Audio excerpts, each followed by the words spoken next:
질문해 주세요. 질문권을 갖고 질문. 반복적으로 매번 진행하는 겁니다. 진행하는 거예요. 예. 자, 질문하시죠. 여기는 회장님 학원이 아니에요. 정리 안 해주셔도 알아서 나국민들이 알고 자, 국민들 알아요. 저 발언 자격 없는 송석준 의원이 또 끼어들어서 지금 유상범원의 신문이 진행이 지금 방해가 되고 있습니다. 신문하시죠. 신문하시죠. 자, 그러면 엄영수 증인 좀 나와 주시죠. 네, 엄영수 증인. 예, 비서실장으로 김성태 회장을 오랜 기간 모셨던 걸로 보입니다. 맞습니까? 예, 맞습니다. 예. 자, 엄영수 증인 그 박상영 검사로부터 어떤 구체적 직접적인 조사를 받은 사실은 있는가요? 예, 없습니다. 없고요. 근데 엄영수 증인 검찰에서 대북 송금 500만 불은 경기도 스마트팜 대납 비용임을 검찰에서 진술을 하셨습니다. 예, 네, 그럼 그것이 스마트팜 대납 비용이라는 사실을 엄 증인이 진술을 하신 이유, 그 내용 경위는 간단히 말씀하시면 어떻습니까? 그 당시에 그 검찰에서 상당 부분 그 500만 불에 대해서 내용을 알고 있었고, 네, 그래서 저도 그 회장님께서는 그 당시에 이제 외국에 계실 때 그 저희들 임직원들한테는 이화영 부지사님을 이제 무조건 보호해야 된다라는 명목으로 저희들이 갖고 있는 이제 대북 관련된 이제 송금 관련된 이런 내용들을 거기다 폐기 처분을 이렇게 얘기하셨습니다. 폐기 처분해가지고 다 예. 폐기 처분했습니까? 상당 부분 많이 했습니다. 네, 그런데 이제 그 제 이제 노트북이라든가 이런 부분들이 있었기 때문에 저도 그 당시에 2022년 6월부터 12월까지 상당히 많은 이제 그 조사를 받았습니다. 그런 와중에서도 이 부분에 대해서는 저희가 많이 좀 억울하다. 그래서 그 부분에 대해서는 검찰 진술에서 정확하게 사건 경위에 대해서 말씀드린 겁니다. 그런 그 스마트폰 대납이라고 하는 것에 대해서 예. 엄영수 증인은 김성태 회장뿐만 아니라 실제 직원들이 돈을 외환을 가져 나가서 지급한 경위, 그다음에 만난 그 김성태 회장이 경기도를 위해서 스마트폰 대납하는 과정, 이 내용은 직접 다 파악을 하고 계셨다는 얘기네요.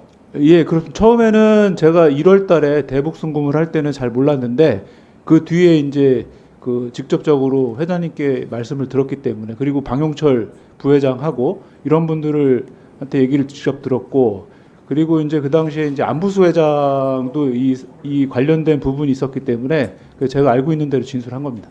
예. 자, 재판정에서 증인으로 출석해서 증언을 했을 때도 그 내용에 대해서 상세히 증언을 하셨습니까? 예, 제가 아는 대로 다 증언했습니다. 네. 근데 오늘 지금 이 자리에 보니 지금 그 민주당 쪽과 이화영 증인 쪽에서는 모두 김성태 회장이 회유 협박을 통해서 허위로 나를 증언하게 만들었다, 이렇게 하면서 김성태 회장을 거의 악마화시키고 아주 형편없는 인간으로 지금 몰아붙이고 있거든요. 이 점에 대한 엄영수 비서실장의 입장 말씀을 하시죠. 이번 사건이 500만 불을 대북 송금을 할 이유가 저희는 전혀 없습니다.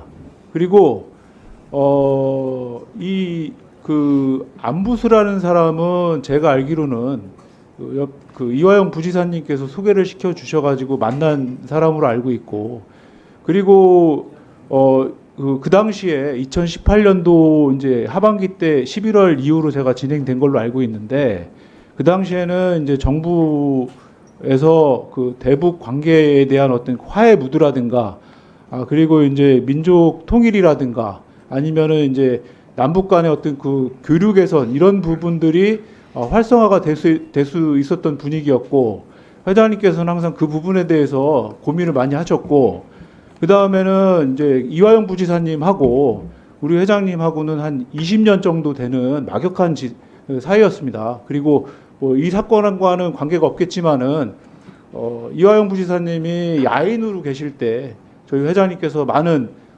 도움을 많이 주셨고, 거기에 따라서 우리 회장님께서는 의리와 신념을 굉장히 중요시 여기셨기 때문에 그 체포돼서 들어오실 때까지도 꿋꿋하게 이화영 부지사님을 보호하려고 하는 그런 굳은 의지가 있었습니다.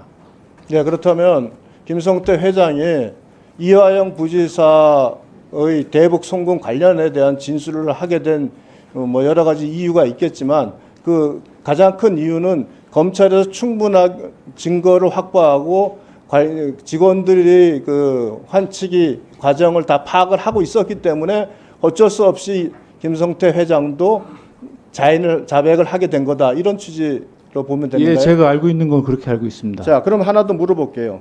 지금 민주당이나 이화영 그 증인 측에서 주장하는 거는 나노스의 IR에서 이것이 마치 그 거기 보면 히토류 사업을 위한 명목으로, 그죠? 이렇게 해서 500만 불을 투자한다는 것처럼 기재되어 있는 것에 대해서 실제로는 보면 이게 투자유치 담당자는 경기도와 이재명을 위해서 500만 달러를 지급하는 것을 투자유치 보고서에 담기가 불가능했다. 그렇기 때문에 부득이 대북 사업 그 계약금이라고 표기한 거라, 이렇게 법정에서 증언한 게 있어요. 이 내용 파악 알고 계십니까? 예, 당시 저희들이 제가 직접 그거를 이제 김영수 본부장하고 같이 작성을 했습니다. 그리고 네.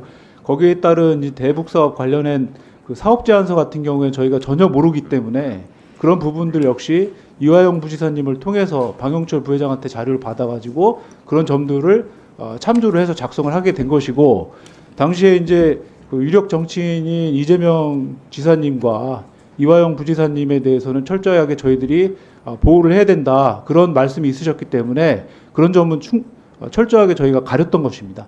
그러니까 그게 이렇게 이제 숨긴 것은 결국 이화영 부지사를 보호해야 된다는 차원에서 그것을 히토류 계약금으로 얘기한 거다, 이런 얘기네요. 예, 그렇습니다. 자, 근데 나노스 IR 작성 후에 쌍방울이나 북측이 체결한 합의서에 보면은 사실은 구체적인 사업 조건 내용이 하나도 없어요. 예, 그죠? 예. 그럼 결국은 그것이 히토류를 채굴을 위한 계약금이라는 내용이 들어갔어야 되는데 안 들어갔어요. 결국 그것도 마찬가지로 결국 스마트팜 대납 비용이라는 것을 명백히 드러낸다라는 것이 법원의 판결의 내용입니다. 그 당시에 계약서는 예, 그렇습니다. 거기에 히토류 채굴 대가라는 그런 부분은 아예 들어가 있지 않죠. 예, 제 기억으로는 없는 것 같습니다. 네. 비서실장께서 사실은 이 분위기가 굉장히 지금 이화영 지사가 김성태의 회유에 협박에 의해서 자체 허위 진술을 한 것처럼 이런 분위기를 지켜보시면서도 용기 있게 질문하신 것에 대해서 저는 그렇게 평가합니다. 네, 수고하셨습니다. 다음은 김성환 간사님.